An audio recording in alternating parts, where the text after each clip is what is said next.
All right, I think we're ready to get going and talking about the lying, hiding, faking. This whole section, it should be done in a half an hour, and then you're gonna see some really cool stuff. You guys are in for a treat. However you wanna look at it, it's gonna be coaching and pure feedback at its best. You're gonna see some fear and some good coaching and some bad coaching, because everybody's practicing, so I don't wanna delay that. That starts at 12, we might go a few minutes over, but I wanna make sure we don't delay that process, because a lot of all the officers are pulling in for that. So I'm Meghan Messenger. I've been in the company 18 years now. I started as a local sales intern, and the company started in Boston. Hi Meghan, do you mind putting off mute, please? Good idea, Tarun. Thank you. Sorry about that. Just introducing myself. Been in the company 18 years. Went from a local sales intern to the co-CEO last year. Amazing privilege for me, and I would be lying if I said I feel like I earned it nor was ready for it. So I'll just get that out there right now. But I'm excited to talk to you guys about this no lying, hiding, faking. I kind of coined the term because the opposite of that would be, when you're not doing lying, hiding, faking is when you're authentic, like authenticity. And I think I kind of brought that to the company, so people tell me. That's why I'm sort of sharing this with you, and I'm going to try to explain it as succinctly as I can, but it is a really complex topic. No way could I possibly cover it and really do it justice in a half an hour, but I'm going to try to cover as much as I can. About what it is, why we actually do it, and then how to reduce it. So back to the questions I think you guys were asking in the Q&A. I wanted to start with this formula we also got from the military. The picture is ours because I think it's a great example. But they talk about how performance equals your potential minus impediments. So the potential, just like you think about it in a car, is stepping on the gas. Your potential is all your strengths, what you're good at. You gotta step on the gas if you want to move the car, if you want performance. But your impediments are your development areas, right? That's the brake. So if your foot is on the gas, as it should be, if you want to move the car, but your other foot is on the brake, you won't move. In fact, you'll actually burn out. You won't move. And so, yes, you need to learn how to step on the gas, but you also need to learn how to let up on the brake. And by letting up on the brake, even just a little bit, you'll move. The car will actually move. And so learning how to let up on the brake is so critical. We get a lot of criticism for how much we talk about impediments, how much we talk about development areas, weaknesses. Why can't we talk about what we're good at? That's really easy to do. It's really easy to talk about what you're good at, your strengths. And so because that's already happening, as a society, strengths awareness, like focus on your strengths, it's already there. So we spend time culturally looking at what are the things that are holding us back? What are we afraid of? How do we move the car? How do we learn to take our foot off the brake? So what Charlie was talking about is your potential in the new world, where the world is headed, is creativity and collaboration. That is ultimately what you want to get to be a creative individual and to learn how to collaborate with other people, play with other people. Your impediment is this lying, hiding, faking. It's fear. Fear is the actual impediment, but it shows up in the form of lying, hiding, faking. Managing other people's impressions of who you are. Fearing judgment, fearing failure, fearing being laughed at. There's so many different types of fear that we're all afraid of. So we all have our own variation, but that's what's actually the greatest impediment to all of us. We all have a lot of fear and we're holding it in.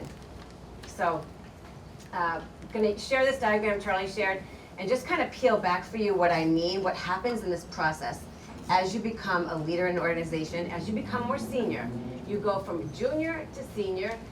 As you become more senior, your responsibility goes up, therefore your stress will go up. Naturally start worrying about how you look, right?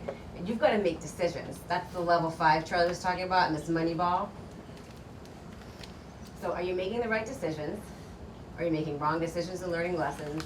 Are you making that hand-wringing thing people do a lot? That's the most common, just not making the decision. We call hand-wringing. You just can't make the decision. You're paralyzed. That's really common. And so look, if you're sitting here thinking, I make pretty good calls, I'm pretty consistent about it, I'm not worried, then this wouldn't help you.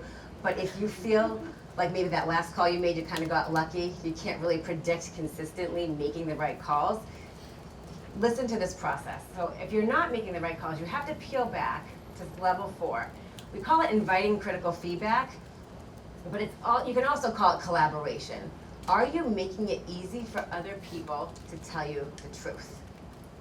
I think we all think we make it easy for other people to tell us the truth, but the way you look, it's really hard, I think, for other people to give critical feedback. So are you making it easy for people to tell you? You have to think about that truthfully.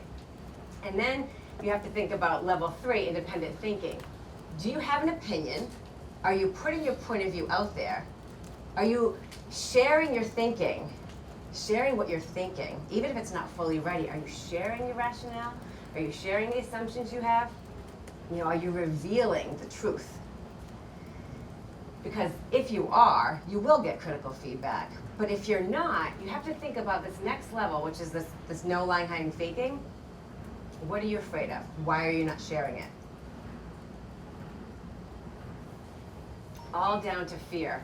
This point of failure, and I'll talk about this in a minute, where most people get stuck in their career is right here. Their inability to actually deal with their fears. This point of failure is our inability to deal with our negative emotions.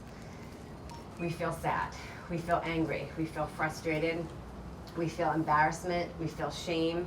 There's so many negative emotions and it's so toxic, but your inability to share it and let it out is what makes you not be able to be creative, to collaborate with others, to make the right call. So what is this no LHF? If I had to tell you in one word, I would say authenticity. So then I'm thinking it's about truth, right? It's about leaving nothing unsaid. When you meet somebody, you feel like I just kind of got everything I think there is to know. Like there's no hidden agenda. It's like a really authentic conversation. That can be really refreshing. So how do you get to that place? This is the highest form of transparency. Because some people think they're really authentic, but they're only answering the questions you ask them, Did you let that person in the house, Matthew? If I said to my son, no. But, there might be something else he did and he's not sharing it. Just because I didn't ask you another question, are you sharing everything? That's the highest form of transparency. That's what we mean by no LHF. So, when you think about truth, I'm going to give you 3 examples in this presentation. There's a spectrum of truth. There is going to be like a sweet spot. I'll give you an example in the FBI. I think is a great example of what I'm talking about, where you want to get to. And this red zone is the LHF. I'm going to give you another example about Leonardo DiCaprio in a movie that you've probably all seen. And then there's and this is too little truth. This is where you're hiding, lying, faking. This is truth. And then if it's too much truth, you can do that. It's inappropriate transparency. Like TMI, share too much. It can be absolutely inappropriate to the point of reckless. Why the red and the green colors, this is what we do the most of, the LHFing. There's a little bit of truth and there's a little bit of inappropriate transparency, but why represents how much we do this. I wanted to share with you an example of inappropriate transparency. So hopefully this works for the other offices. There's like 2 20-second clips. There's a really, you've probably all seen these commercials on TV. It's Citibank's double cash card. I saw this, I don't see a lot of commercials on TV. Everything I watch is DVR'd, who has time to watch commercials. But I don't know what I was watching. I thought, oh my God, this is what I'm talking about. This is one form of inappropriate transparency, if you can play. Hi. Hey. I've made plans for later in case this date doesn't go well.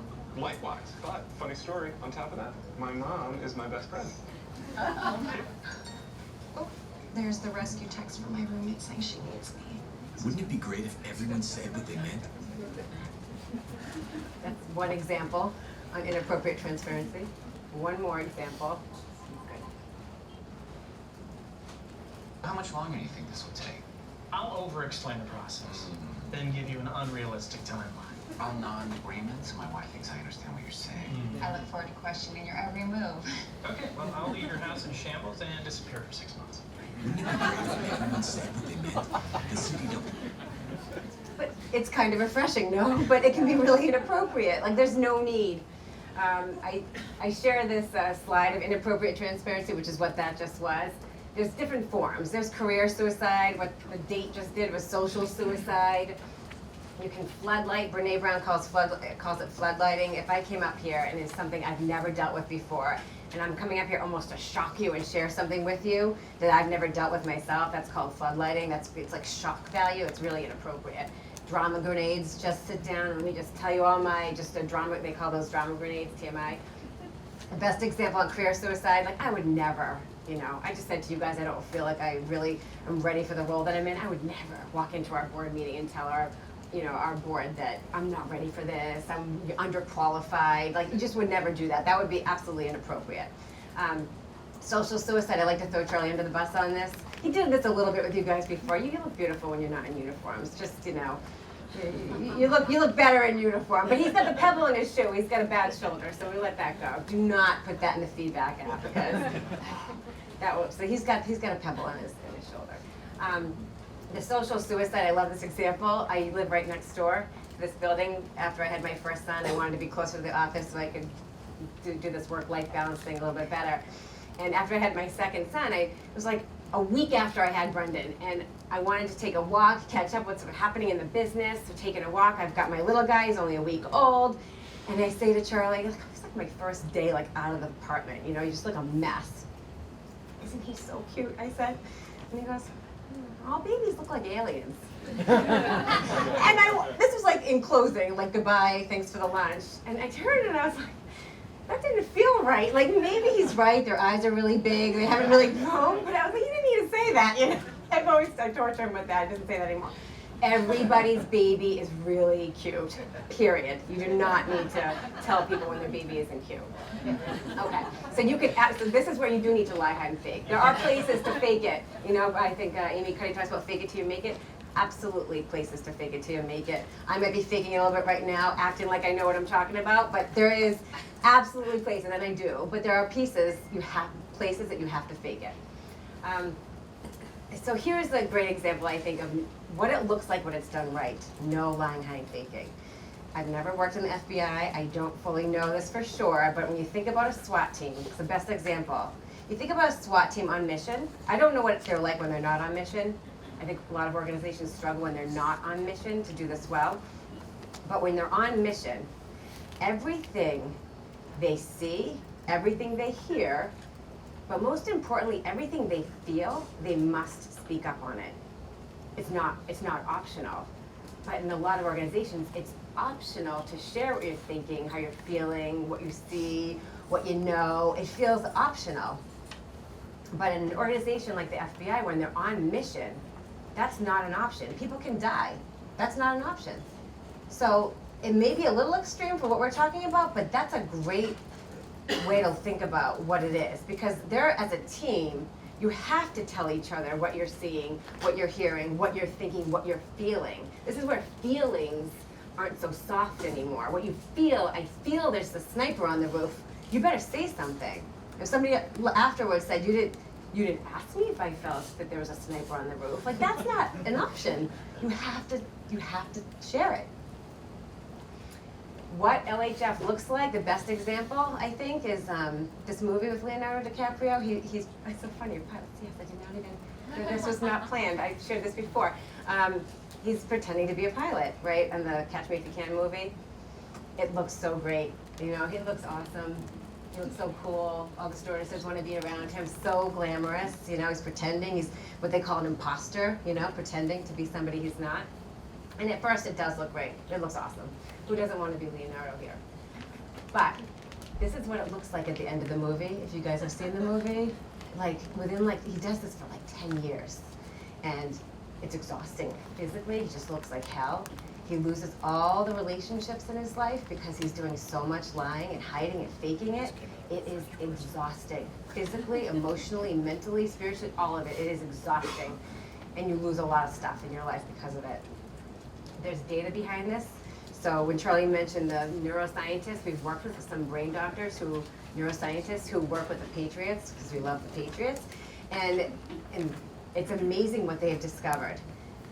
It takes twice as much energy to lie than tell the truth.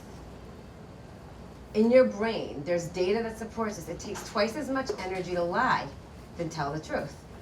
So think about, I always use the example, in an average week, you may not work 45 hours, but just for simple math, 45-hour work week, right? 2/3 of your time, 2/3 of your brain is lying, hiding, faking, managing others' perceptions, playing politics, protecting yourself. That means 30 hours are spent lying. 15 hours is like the real work. the truth of what you think, what you know, the truth, like the real good work is 15 hours. So I'm not advocating to get the full 45 hours back, because there's always going to be some need for some LHFing in your life. So a little, there's definitely places for it.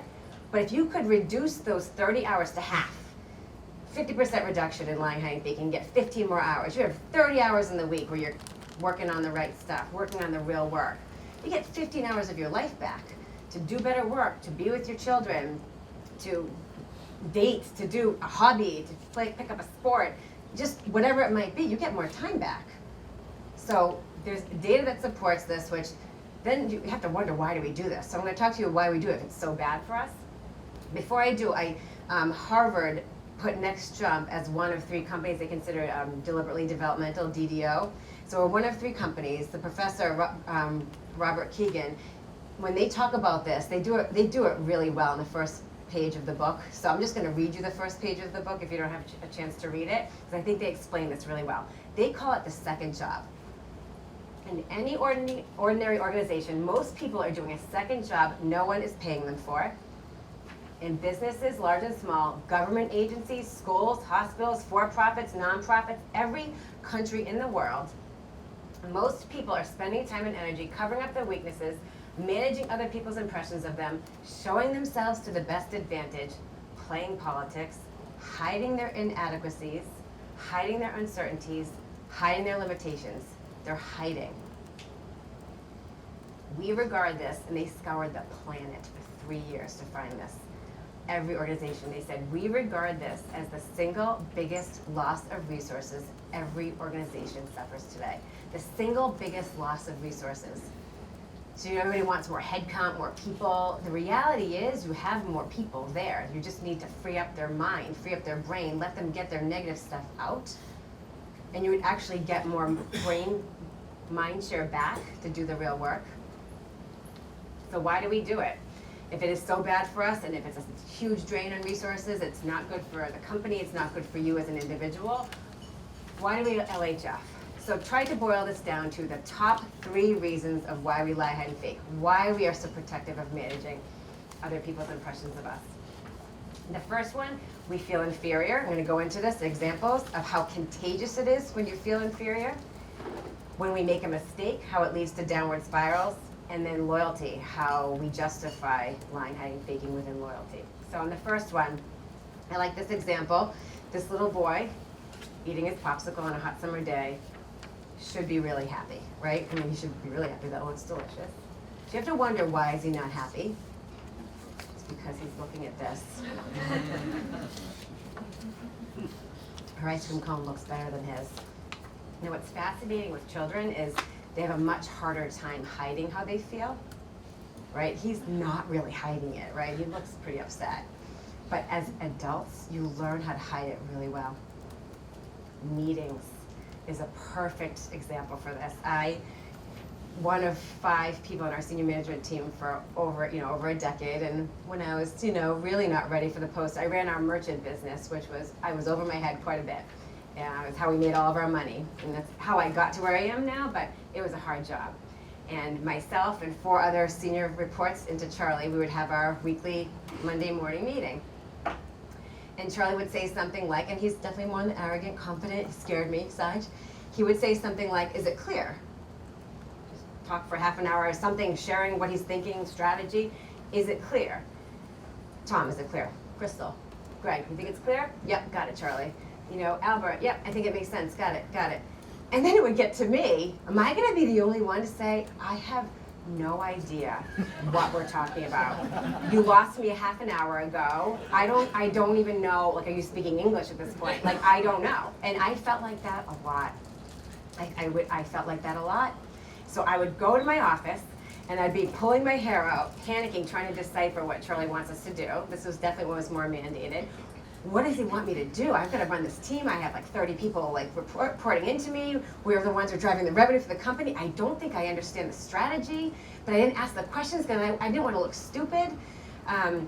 So Tom would come in, our head of engineering. I would say, Tom, explain to me what Charlie meant. And he'd be like, oh, I have no idea. This happened so repeatedly, and I'm like, what do you mean you have no idea? I'm counting on you. You didn't say anything. you looking like you knew what you were doing, puffing up your chest, made me feel inferior, so I didn't ask. So now I didn't ask, I don't know. Now my team's relying on me, I'm letting them down. I did this repeatedly. So at some point I was like, this is exhausting. Exhausting. I don't know what you're saying, you know? And I'd have to put my tail between my legs and ask for help. But that happens all the time in meetings. It's so contagious to want to act like you know what's going on. But if one person says, it's like so refreshing, right? In a meeting where somebody says, I have to be honest, you lost me. Everybody else is like, I'm so glad you just said that, right? Because I'm lost too. But who's going to be the person who's going to first say it? If you think about it, not for yourself, but for others, you'd be helping other people, you're more likely to do it. It's not just about you. It is contagious. Because you're either a victim to it or you're a culprit of it. And we do both. We do both. Here's a great example of being a culprit to it. So look, this is a tough diagram, but what's happening here is at the bottom, this is the reality of how everybody feels. It's like, life is hard, right? But it's pretty good. Like there's good things, there's bad things. Some, they're not really smiling, some a little smile, but the reality is we're all here. You know, we're all kind of on the same planet, we're all doing the same, but then there's like these projected images of where people think they are. You know, up here you can't quite see it, but there's like a unicorn and rainbows. Like there's some people who are just living like the most amazing life and you wish you could be like them, and how do they do it? And you know, forgetting about the stay-at-home mothers who I see at the school who are just like skipping to school with their children, wearing their Lululemons, going to exercise, and I'm like, I have to go to work, and then they look like so pulled together. I'm like, how do they do that? They make me feel so inferior. But the reality, that's not true. The reality is here. This is all lies. It's lies. It's not happening. But they're projecting it's happening. Their friends are projecting it's happening. They're making you feel, Facebook does, I mean, social media. I have a lot of my brother-in-law, my husband, everybody going off Facebook. You know why? It makes you feel inferior. Everybody's vacation looks better than your vacation. Everybody looks like every day they're like doing something really cool. And you're wondering, am I the only one who doesn't feel like that? Like, especially every day? Every day I don't feel like, it just doesn't feel right. It doesn't feel real. So people start pulling themselves off of those things because it makes them feel inferior. I'm not gonna lie, once in a while I lob out a really cool picture, amazing vacation in Aruba with my family, because I feel inferior at what everybody else is doing. So then I add to it. It's awful. I have to admit it, it's awful. I don't do it a lot, but once in a while I feel this emotional tug to do it because they're doing it. So another way of talking about this is we can't stay in our own lane. Remember with Michael Phelps and this South African swimmer? You know, right before in the Olympics, right before they went out, the South African swimmer, I don't know his name, but he was like doing all those like chest beating things, trying to like get in his head, get in Phelps's head, and Phelps wasn't having it. He was just looking straight at the stink face or whatever he called it. He wasn't letting him get in his head. But then he get in the pool, the poor thing, right? He can't stay in his own lane. It's hard to watch other people succeed. It is. It's hard when you feel like somebody else is doing better than you, watching other people succeed. So we can be a victim to it, but then we're a culprit of it too. So that's the first reason. That's this sort of inferiority complex that I wanted to cover. The second reason we lie, hide, and fake is when we make a mistake. So I'm using the example of the Super Bowl. Some of you are really happy about that. I'm happy the Patriots won because I'm a Patriot fan, but they should have lost, right? The Falcons absolutely should have won the Super Bowl. There is no reason the Falcons shouldn't have won. They were up 25 or 28-0 in the fourth quarter. No reason they should have lost, none. Technically, they're the top two teams. That's why they're in the Super Bowl together, right? So you can't argue one is technically better. In that season, they both made it to the Super Bowl. Maybe Patriots have a little more experience in their team. I don't know what the different, but there's no reason, no real prime reason they should have lost. But they made a mistake. This is the fumble that cost them the game. So we talk about it's not the fumble. That mistake wasn't why they lost the game. It was a series of mistakes that followed the fumble. You can't recover, right? You just can't reset. It's a mental reset required to get your head in. They say get back in the game, get your head back in the game. If the Falcons were able to mentally reset quickly with speed, learning how to like downward dog on command, they call it, like quickly, hurry up and like reset. They call it, I think you guys call it this, but like burning off your emotions, burn off the feelings, because it sounds like more manly and more strong and aggressive, whatever you want to call it. Burn off the emotion. If they had run off the feelings, timeout, We suck, I can't believe we did this, how did this happen, what's happening? Burn it off, get it out, just get it all out. They had a much higher chance of winning. They should have won. Because it was a series of mistakes after, and this happens all the time in careers. This graph, I just cut out level 3, 4, 5, just forget that for a second, level 1 and 2. When you're a junior, right, you're getting promoted, I'm gonna share. What happens when you're junior? You get an opportunity to get promoted when you show gas. When you show you give a shit, you get the opportunity to get promoted. As you get promoted, right, so you're now at this level 2, you have more responsibility and stress. Now you worry about how you look. So when you make a mistake, it's much more embarrassing because people are looking at you because you're in a leadership position. So you make a mistake, now you're in your head, you start lying, hiding, and faking. You're hiding emotionally. You made a mistake. It's embarrassing. I feel like, you feel shame. But emotional hiding quickly turns to physical hiding. This is crazy. This is what happens. You show up to the bare minimum. You know you kind of have to be there, and I'll throw Peter Chicka, who's our fitness guy, under the bus a little bit. I unfortunately use him as an example when we're not here, but now we're here, so in our office. But this is what sometimes happens. You know, these what do you call them? The columns in our office. We run our Coronitas events here on Friday. When you feel shame and you're embarrassed, you made a mistake, you know what happens? You hide physically. He'll literally like stand sometimes like behind the column, you know? Like I'm here, but like I'm not here, like I don't quite want to be. Like you just see people like stand more like off to the side, like start hiding physically. Emotional hiding turns to physical hiding. The very thing that will get you back in the game is actually showing up physically, being there, not just coming to the bare minimum, being there, putting yourself out there. But it is so hard to do because you feel shame. You feel embarrassed. You made a mistake. Everybody's counting on you. You made a mistake. So you have to get back up, and that's the piece that's very hard to do. My third piece, and I'm going to tie this all into what to do about this, but the third example I wanted to share, you guys probably know this so much better than me, but I might botch up this example, but we went to Whidbey Island, one of the top naval bases in the country in February of this past year, and got a crazy awesome tour. Of what they do and how they operate. And one thing they share with us that I found fascinating, on an aircraft carrier, where there's aircraft, which we did a simulation and I crashed like in a really, really bad, scary way. But if you lose a screwdriver on an aircraft carrier, you have to stop, everybody has to stop what they're doing. Everybody. And there's 5,000 people on average on those aircraft carriers, like 5,000 people, it's like a small city. But you have to stop everybody from what they're doing because you have to find it. Because if you don't find it and it gets into the aircraft, it could kill someone, right? I mean, the machinery, people could die.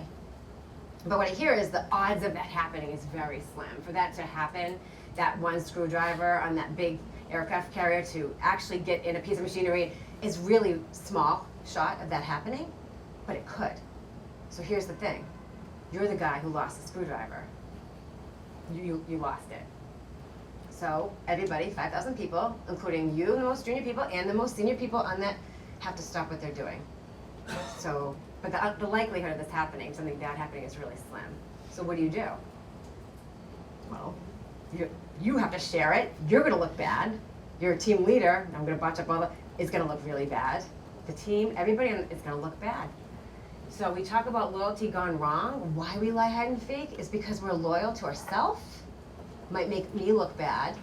We're loyal maybe to the team, our team leader. We don't want to make him look bad or her look bad. Or are we loyal to the enterprise? Are you, they'll say, will you throw yourself under the bus for the company? Well, maybe you need to, but can you? Or are you protecting yourself? So this is just a really hard, and this happens, I think, in many organizations across everywhere, every industry. It's just the reality. You're protecting yourself, your team. But if you're protecting enterprise, the truth will come out. So how to reduce it? And in 2 minutes here, how to reduce the LHF? The precursor to lying, hiding, faking is fear, right? So if I wasn't clear on that, it's fear. It's your inability to deal with your negative emotion, your frustration, your shame, your embarrassment, all the bad stuff. Brene Brown talks about the swamp. I don't know if you know Brene Brown, top TED Talk, top psychologist, like friends with Oprah. She's amazing what she does. She talks about the swamp, meaning you have to tackle your fears, you have to go to the swamp. The swamp is an ugly place. You don't want to live there. She says, purpose is not to construct a home and live there, but put on some galoshes, walk through and find your way around. We all have stuff we have to deal with. Charlie talked about broken mental models, negative stuff we have to deal with, you have to go there. But a lot of people struggle to truly go there and go deep, as in really put the galoshes on, like live in there for a little bit. A lot of people like dip a toe in, or I don't like that, and they don't want to go back. You have to do this pretty consistently. If you really want to tackle your fears, especially if you've never done this before, you have to do it even more consistently. So the 2 key programs and the questions that were asked, how do you do this? We think about it as there's safe, there's coaching, and you're gonna need it when you get peer feedback. This is, if you want the truth and you want to be more authentic and you need to burn off your emotions and burn off the feelings and reduce the fear, you need the help of somebody else. And we don't hire executive coaches, we're all paired up. We have multiple coaches in the organization, but we're here to, if you're coaching somebody, you're getting coaching, you can't be getting coaching and then not coaching other people. Student, teacher, this whole organization is built to coach each other as we're all learning, but we all have our blind spots too. So like I said, I have blind spots when Charlie, he has them on me, and so we all have our confirmation biases, so we need peer feedback. Anonymous helps. It doesn't have to be anonymous. You're going to see right now, judges will give feedback, critical feedback, like right to their face, but then there's also anonymous feedback to get true truth. And that feels unsafe, especially if you've never received truly critical feedback. It's hard. So the coach is there to help you deal with it, to help you think about it, to help you talk about it, to help you kind of go to the swamp and kind of live there for a little bit. But then you need to get back out there and then tackle the fear, put out your creative thought, get critical feedback. It's this kind of constant cycle what happens. We make it cultural. Everybody has to do both. 2 slides. The second to last slide here is this picture. Comforting line. It's easy to stand in that line. It's really easy to sit there. Everybody wants to tell people nice things. It's really hard as a human being to tell somebody else something that might hurt their feelings, that might make them feel bad. We naturally don't want to do that. I struggle with that. It's really hard to do. And so his job is really hard, right? That's why he looks so unhappy. Nobody wants to be there. He doesn't really want to give it. But if you can learn how to give it and receive it, and like I said, the first time it's going to feel like a punch in the face. It will feel like a punch in the face. And you actually build up some muscle to it. You start getting okay with it. And people start also getting better at giving it. You might see some bad coaching today, bad feedback giving today, because it's hard. But you start getting better at it as you practice it. You start getting better at receiving it. It's like a muscle. You can get better at it. So in summary, I'm running out of time. As a company, like Charlie was talking about, you don't want to be under disruption. As an individual, you don't want to be AI'd, as in a lot of jobs are going to be automated. I don't know when, but there's a lot of automation happening. Automating of legal work, automating of coding and engineering. A lot of automating is happening. There's a lot of people who just will go to work and just keep doing their menial stuff. That's going to get automated. So what's left is your creative genius, the human advantage we all have that machines don't have. You'll be a disruptor as a company if you have a pool of people who are able to be creative, who are able to be innovative. Innovative is what every organization wants. It's just a fancy way of saying creativity in groups of people, and you make good decisions. And so this is the key. You don't want to be on the left side. Summary, the fear makes you lie and fake. There's no creativity, no collaboration, bad decision making. That's what I wanted to share. Thank you.